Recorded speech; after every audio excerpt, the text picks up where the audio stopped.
which I was very fortunate enough to cast. And we're going to see if he's going to go a little bit further in the tournament. But before I say anything else, thank you to Intel and G-Skill for making this event possible. Without sponsors like them supporting esports and without viewers like you at home tuning in, this stuff wouldn't be possible. So thank you. Thank you, Kelly, for helping out. Look at this beefy new booth. I know. Looks so good. That is thanks to G-Skill's sponsor of the production part of our show. So, Kelly, do you think Huck's going to move on? Yes. You think he can do it? Yes. Yeah, I think he can too, Of course actually. he can. He's pretty good. I think he's over 4,000 points in Masters on the ladder. Yeah. I mean, he got 4,000 points. He's the first person to reach 4,000 points on Europe server. Yeah. Well, he spent only 4 days playing it. I know. So sick. So sick. So sick. Well, it's actually because partially because the European server and the U.S. server are not as good as the Korean server. I'm sorry, but it's true. It's actually true. I've played on both, and sometimes when I'm on the U.S. server, I see a strategy, and my face just starts to melt. I'm like, oh, it's so bad. All right, but before I randomly talk about anything else, let's pull up the match results up on our screen now. So for GSL Code A, round of 32, day 4, the match results were MVP Nobles 2-0 Marker Prime Wii, TSL Alive 2-0 OGS Hussein, Slayer SM. Slayer's M 2-0 Liquid Rat, and TSL Killer 2-1 OGS Juk 2. Yeah, Killer, also known as Song Ho.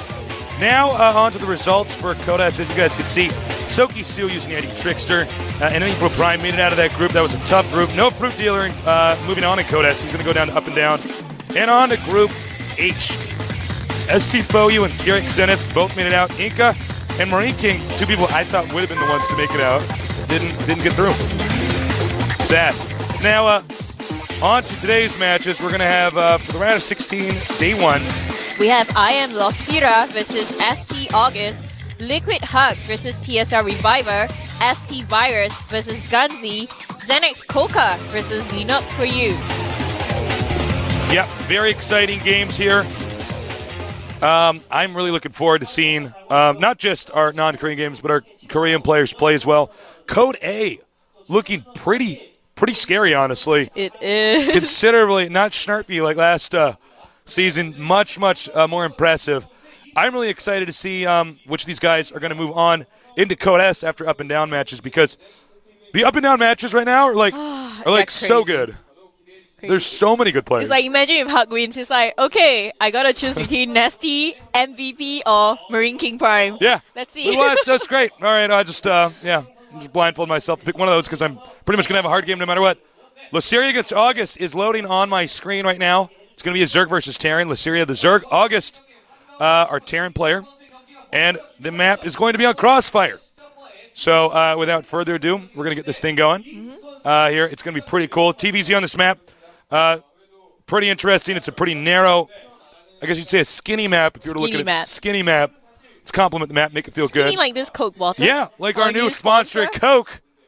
We're sponsored by Coca-Cola now. I know we were sponsored by Pepsi before, but I'm shallow. I'll do whatever it takes to support esports. So enjoy the game.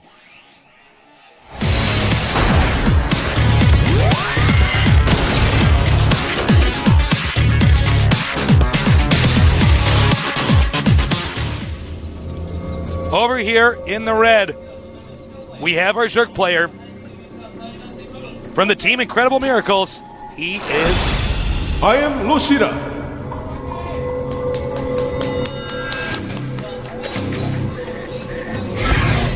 There he is now, here in the round of 16. Big deal to get from the round of 32 to the round of 16, because it means you're that much closer to getting to the up and down matches. You're that much closer to staying in Code A. Now, on to our other player. In the blue, our Terran player. A member of the team Startail. Starting August. That is actually the month I was born in. Did you know that? You guys better write it down. Well, you're a girl. You're going to remember the birthday no matter what. August 11th. I'll ask you 5 years from now. You're going to remember that. There's a special part in all girls' brains where they just remember birth dates. I don't know anybody's birthday. I'm the guy that actually forgets my family members' birthdays, so I'm just that kind of guy. Sorry, it's the truth. Now, it's head-to-head here. Terran is going to go for Depot, Barracks, Refinery. Zerg going for Hatchery before spawning pool or extractor, which is pretty, not necessarily the most risky thing, but out of all the openers Zerg can do, this is the one that's most prone to have them die to a rush. Well, for this map, it is kind of safe for you to fast expand because it's pretty far for you for the Terran to get to the Zerg space. IMLosirA is going to come in with a scout there. Most importantly, he has to scout if... I mean, the hardest thing that he can defend against right now is not going to be, you know, the standard 2-Rex Marine opening that Koreans like to do, but the double Blue Flame Halions, they're going to come in. I mean, that is going to be so hard for him to defend because it's pretty far from your main base to your natural for a Zerg player in this map. IMLosirA actually went ahead to get a gas steal on August's base. August, of course, he beat Loner in the last round to get here today. The Loner, very solid player. And by the way, Zerg occupying an extractor right now in the Terran's base, building where the Terran would want to build a refinery. He builds an extractor. That is to limit the number of options that the Terran has as far as teching. He actually cancels it. He doesn't want to let it finish. Does a scout this time, brings his drone over. He's gonna see the reactor on the barracks. So I think it would be safe to say we're gonna see early aggression from the Terran player for sure. Yeah, there's a lot of different kinds of early aggression. We've seen Hellions used more and more. Much more than back when I was actually playing Terran. I play Protoss now. And in this case, we haven't seen the factory lifted, so I honestly thought he was going to go reactor and Hellions, but I guess not.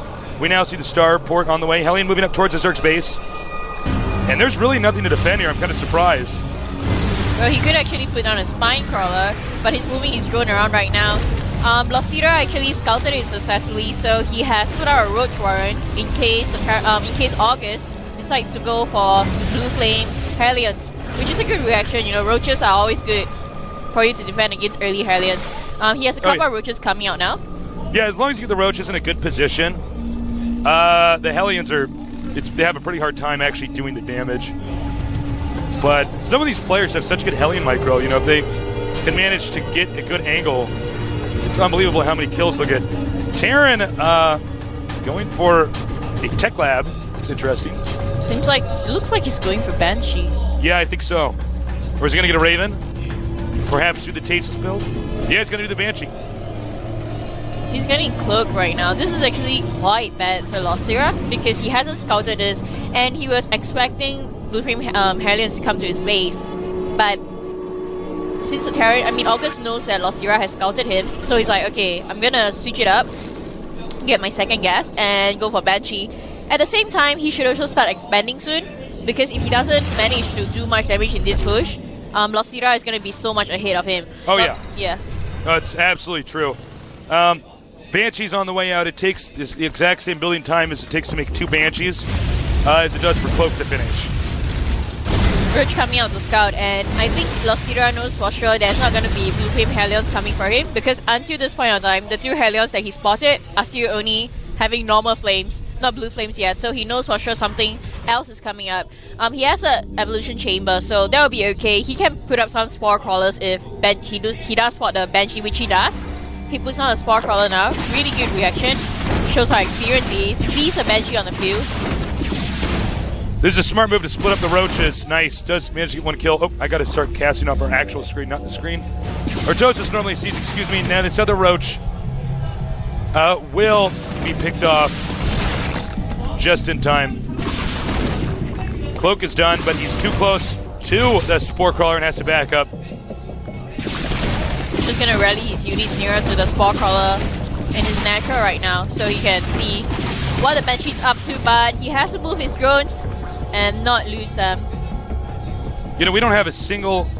Well, we don't have a layer out, first of all, or is it even started, which is going to make this Banshee rush very effective. And he's only just now starting to make a Baneling's Nest. Looks like he's not attacking up. The thing is, that a Cloak Banshee can actually just do endless amounts of damage because Spore Crawlers are not mobile. They don't actually have a ton of range. Well, I'm sorry, they are mobile, but not in the sense of like actually being able to chase down a Banshee and kill it. So, if I returned, I would have actually kept making Banshees, kept trying to kill drones and stuff. We will see, though.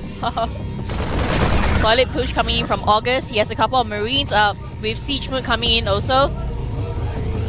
IMLosirA under a lot of pressure right here. Oh, This he's is bringing a all the really SCVs too. Oh, We got a ton of SCVs coming up here.